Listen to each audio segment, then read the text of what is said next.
Hey everyone, hope you have been doing well this week.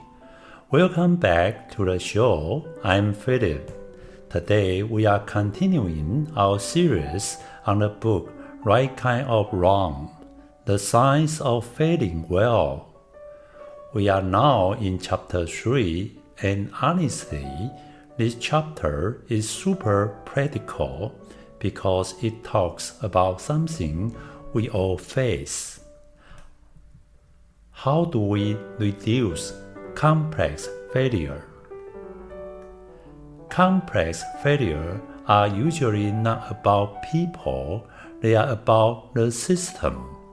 Edmondson said that when complex failure happens, the biggest trap is to start pointing fingers. Someone messed up. Someone dropped the ball. That's what most people think, but the real solution comes from two things: collaboration, system thinking. She offered 5 strategies, and these are incredibly useful not only at work but in the daily life. Number 1. Increase clarity across team. Most complex failure don't come from laziness or incompetence. They come from misalignment. Things like sharing information earlier, having regular cross-team check-ins, clearly defining who owns what, and most importantly, asking yourself, who else needs to know this? This one simple question prevents so many misunderstandings.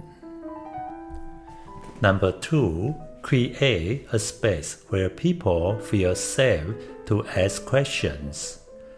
A lot of major failures don't happen because people don't know the answer. They happen because people are afraid to speak up. Common situation: people don't dare to ask a basic question. They don't want to say, "I'm not sure." They are afraid to disagree with a senior person. Psychological safety doesn't mean anything goes. It simply means people feel safe to tell the truth. So problems show up early instead of too late. Number 3, build cross-functional checkpoints. The bigger the project, the more we need structure. Things like checkpoint, mid-project reviews, risk meeting, buffer time for mistakes. This small practice keeps little issues from turning into big disaster. Number 4, use premortem, my favorite. A premortem is a simple but powerful idea. Instead of waiting for a failure and then analyzing it, you ask in advance, if this project fails in the future, what most likely caused it? This reveals many hidden risks we normally overlook. Number 5, accept that uncertainty is part of life. The truth about complex failure is they can't be completely prevented. We can only lower the probability, and the best tools are transparency and collaboration. Once you accept that uncertainty is normal, you will feel a lot lighter. How can we apply complex failure thinking in our own life? It sounds academic, right? But it's actually super useful in real life. Number 1, in your personal life. 1. Admit that some failure aren't anyone's fault. Think about situations like family argument, project getting stuck, plan disrupted at the last minute. Someone else's mistake ends up affecting you. A lot of these are not caused by one person, they are caused by multiple factors happening at the same time. Instead of asking who messed up, ask what factors were interacting here. You will instantly feel calmer. 2. List out all possible factors. Say you get into a conflict with your kid. It's usually not just the kid being stubborn. It could be your mood, their lack of sleep, time pressure, miscommunication, school stress, a misunderstanding. Seeing the full picture increases compassion and gives you better solution. 3. When life gets complicated, stop and check in. Ask yourself, is the situation still the same as when I started? This mid-course reflection is incredibly powerful. Number 2, in family and partner relationships, one big lesson here is avoid saying, "Why are you like this again?" Most conflicts don't come from one behavior. For example, a couple's argument might be caused by exhaustion, lack of sleep, different expectations, miscommunication, stress from work. When you see the multiple factors behind it, you become softer and problems become solvable. Number 5, 6 tiny habits you can start today. 1. Ask, this isn't about blame. What factors were happening at the same time?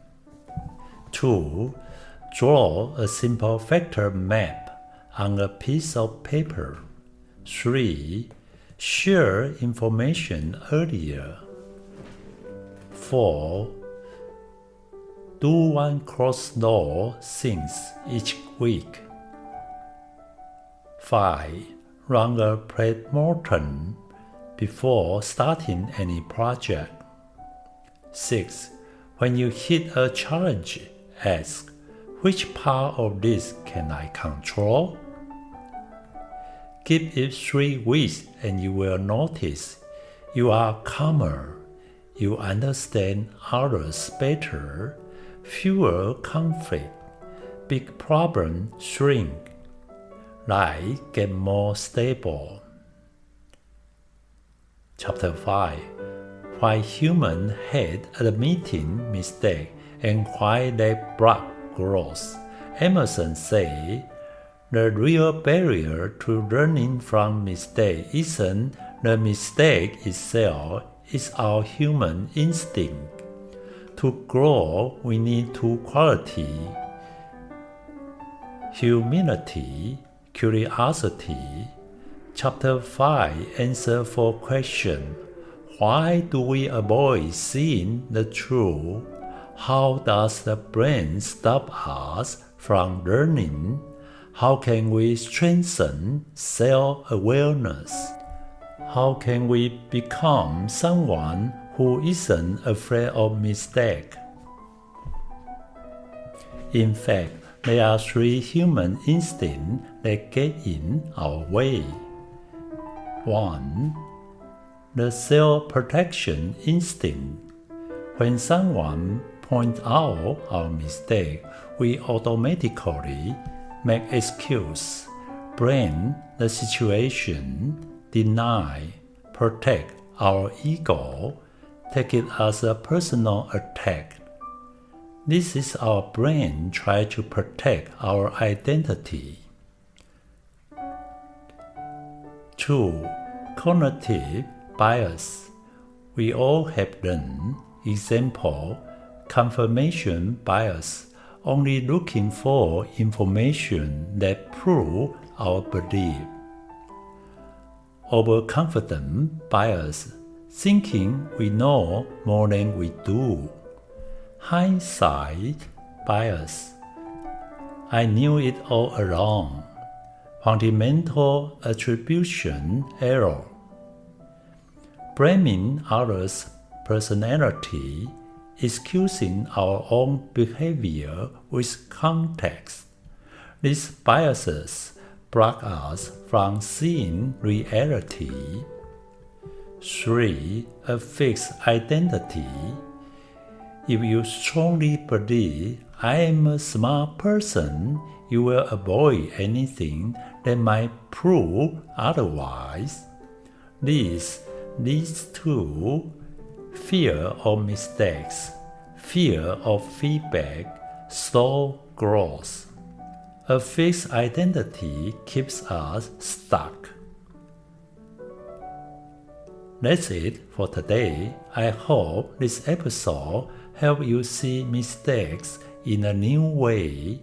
If you found it helpful, feel free to share it with someone who is trying hard but may be afraid of failing. I'm Phillip. Thanks for listening, and I will see you next time.